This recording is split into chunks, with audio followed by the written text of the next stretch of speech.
નમસ્તે બાળકો, અગાઉના વિડીયોમાં આપણે આકારોના ક્ષેત્રફળનું વધુ અનુમાન લગાવતા શીખ્યા. આ વિડીયોમાં આપણે આને સંબંધિત કેટલીક રસપ્રદ અવધારણાઓ જોઈશું. અપ્પુ આ આકારના મીઠાઈના ડબ્બામાં એક કાજુ બરફી વેચે છે. હવે અપ્પુ આ ડબ્બાના આકાર બદલવા માંગે છે. અપ્પુએ નવા ડબ્બા માટે એક નવી ડિઝાઇન પસંદ કરી છે. બબ્બન, આ કાગળ ઉપર મેં મારા નવા ડબ્બાની ડિઝાઇન બનાવી છે. આ ડબ્બાનું ક્ષેત્રફળ મારા જૂના ડબ્બાના ક્ષેત્રફળ જેટલું જ 16 ચોરસ સેન્ટીમીટર છે. તું મને પહેલાં આ નવા ડબ્બાનો એક નમૂનો બનાવીને બતાવજે. મને નમૂનો પસંદ આવશે તો હું તને આ નવા ડબ્બા બનાવવાનો ઓર્ડર આપીશ. અપ્પુએ બબ્બનને કહ્યું. બબ્બન અપ્પુનો એ કાગળ લઈને પોતાના ઘરે જતો હતો ત્યારે અચાનક વરસાદ ચાલુ થઈ ગયો. બબ્બન વરસાદમાં પલળીને ઘણી મુશ્કેલથી પોતાના ઘરે પહોંચ્યો. આ શું થયું? અપ્પુના નવા ડબ્બાની ડિઝાઇનની 2 રેખાઓ વરસાદમાં ભૂસાઈ ગઈ. હવે શું કરું? બબ્બને ગભરાઈને વિચાર્યું. અપ્પુએ કહ્યું હતું કે તેના નવા ડબ્બાનું ક્ષેત્રફળ એના જૂના ડબ્બાના ક્ષેત્રફળ જેટલું 16 ચોરસ સેન્ટીમીટર છે.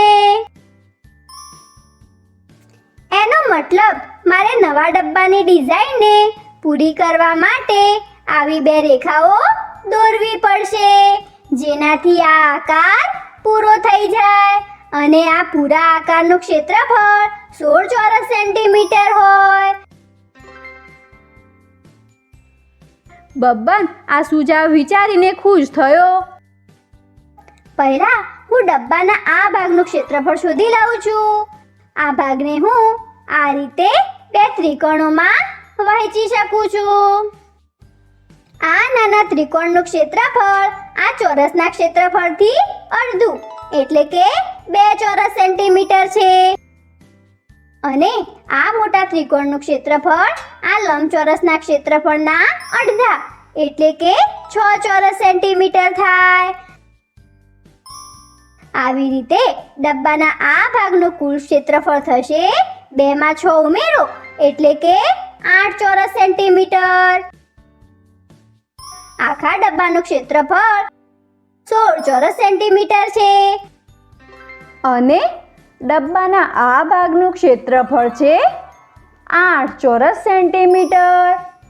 આનો મતલબ ડબ્બાના બાકી રહેલા ભાગનું ક્ષેત્રફળ હશે 16 માંથી 8 બાદ કરીએ તો 8 ચોરસ સેન્ટીમીટર. જો હું આવી 2 રેખાઓ દોરું તો ડબ્બાના આ ભાગમાં 2 ત્રિકોણ બનશે. આ નાના ત્રિકોણનું ક્ષેત્રફળ આ લંબચોરસનું અડધું એટલે કે 3 ચોરસ સેન્ટીમીટર થાય અને આ મોટા ત્રિકોણનું ક્ષેત્રફળ આ લંબચોરસનું અડધું એટલે કે 5 ચોરસ સેન્ટીમીટર છે. આ રીતે ડબ્બાના આ ભાગનું ક્ષેત્રફળ થઈ ગયું 3 માં 5 ઉમેરો એટલે કે 8 ચોરસ સેન્ટીમીટર. અરે વાહ, મેં અપ્પુની નવી ડિઝાઇન ફરીથી બનાવી દીધી. બબ્બન ખુશીથી નાચવા લાગ્યો. પછી એને તરત પોતાની ડિઝાઇન પ્રમાણે એક ડબ્બાનો નમૂનો બનાવી દીધો અને અપ્પુના ઘરે પહોંચી ગયો. જ્યારે બબ્બને અપ્પુને એ નમૂનો બતાવ્યો ત્યારે અપ્પુ નારાજ થઈ ગયો.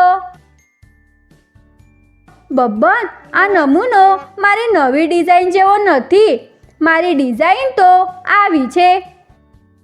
આવું કહીને અપ્પુએ બબ્બનને તેની નવી ડિઝાઇન બતાવી ત્યારે બબ્બન ચોંકી ગયો. આવું કેવી રીતે થાય? મેં તો આ ડિઝાઇનનો ભૂસાઈ ગયેલા ભાગનું ક્ષેત્રફળ શોધ્યું હતું અને તે 8 ચોરસ સેન્ટીમીટર જ હતું. તો પછી તારી ડિઝાઇન જુદી કેવી રીતે હોઈ શકે છે? બબ્બને અપ્પુને કહ્યું. ત્યારે અપ્પુએ પોતાની ડિઝાઇનના આ ભાગનું ક્ષેત્રફળ શોધીને બબ્બનને બતાવ્યું અને તે પણ 8 ચોરસ સેન્ટીમીટર જ હતું.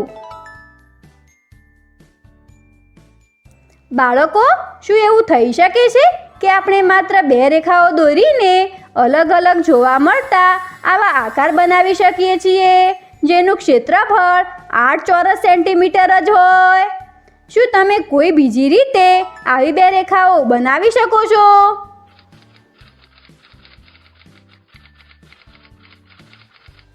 જો તમે ઈચ્છો તો વિડીયોને રોકીને આનો જવાબ શોધી શકો છો.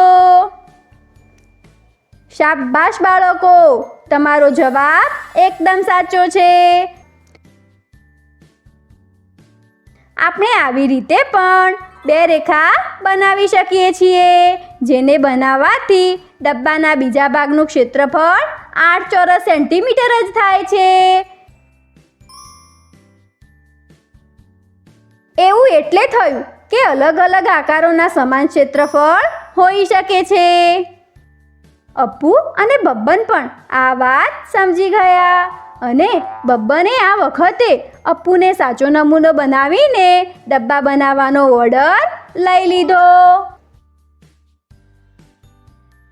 બાળકો, આ વિડીયોમાં આપણે આકારોના ક્ષેત્રફળનું અનુમાન લગાવવાને સંબંધિત થોડા રસપ્રદ ઉદાહરણો જોયા.